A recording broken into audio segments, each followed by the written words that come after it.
guess we reached a deal with Harvard today, so we'll see how that. All you have to do is paper it, right, Linda?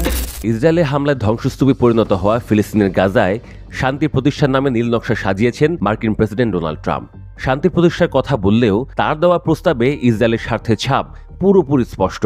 এমনকি যুদ্ধ থামার পর ফিলিস্তিনের দায়িত্বভার দেশটির কর্তৃপক্ষের হাতে তুলে দেওয়ার কথা কোথাও বলেনি ট্রাম্প। এর মাধ্যমে আসলে ফিলিস্তিন রাষ্ট্রের কর্তৃপক্ষকে দুর্বল ও কোণঠাসা করা নীল নকশা এঁকেছেন মার্কিন প্রেসিডেন্ট। ট্রাম্পের এই একতরফা কূটনীতিতে অত্যন্ত ক্ষুব্ধ মুসলিম প্রধান দেশ মিশর। ফিলিস্তিনের রাষ্ট্র গঠনের সুনির্দিষ্ট পথ তৈরি না হলে ট্রাম্পের প্রস্তাবিত শান্তি বাহিনীতে একজন সেনাও না পাঠানোর সিদ্ধান্ত নিয়েছে দেশটি। অবশ্য এ বিষয়ে আনুষ্ঠানিক কোনো ঘোষণা আসেনি। তবে মিশরের এই পরিকল্পনা সম্পর্কে ধারণা পাওয়া একটি সূত্রের বরাতে এই তথ্য জানিয়েছে লন্ডন ভিত্তিক গণমাধ্যম মিডল ইস্ট আই।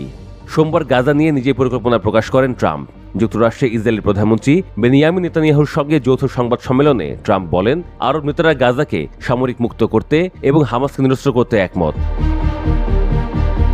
এ সময় পরিকল্পনার কথা তুলে ধরে ট্রাম্প জানান, আন্তর্জাতিক নিরাপত্তা বাহিনী গাজায় মোতায়েন হবে। এই বাহিনী ফিলিস্তিন পুলিশকে প্রশিক্ষণ দেবে। এরপর গাজায় হামাসের অস্ত্র সরবরাহের নেটওয়ার্কের দিকে কড়া নজর রাখবে তারা। এই আন্তর্জাতিক নিরাপত্তা বাহিনী গড়ে তুলতে মিশর ও জর্ডানকে গুরুত্বপূর্ণ সহযোগী হিসেবে উল্লেখ করেছেন ট্রাম্প।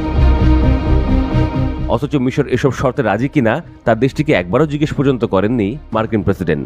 আঞ্চলিক নানা ইস্যুতে যুক্তরাষ্ট্রের উপর আগে থেকেই ক্ষোভ রয়েছে মিশরের। এছাড়া ইসরায়েলের সাথেও আগে থেকেই টানাপোড়েন চলছে দেশটির। গাজায় বাস্তুচ্যুত ফিলিস্তিনিদের গ্রহণ করতে মিশরকে অযথা চাপ দেওয়ায় বেশ ক্ষুব্ধ দেশটি।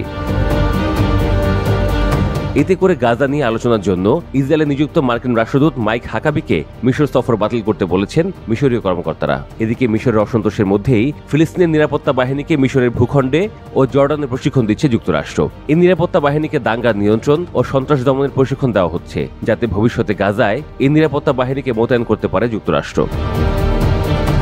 এদিকে ট্রাম্পের এমন পরিকল্পনা নিয়ে ক্ষুব্ধ কাতার ও সৌদি আরব এবং তুরস্ক সহ বেশ কয়েকটি দেশ। জাতিসংঘ সাধারণ পরিষদের অধিবেশনের ফাঁকে ট্রাম্প গাজা নিয়ে তাদের সঙ্গে যে আলোচনা করেছিলেন, হোয়াইট হাউসের প্রকাশিত নথিতে তা ভিন্নভাবে লেখা হয়েছে।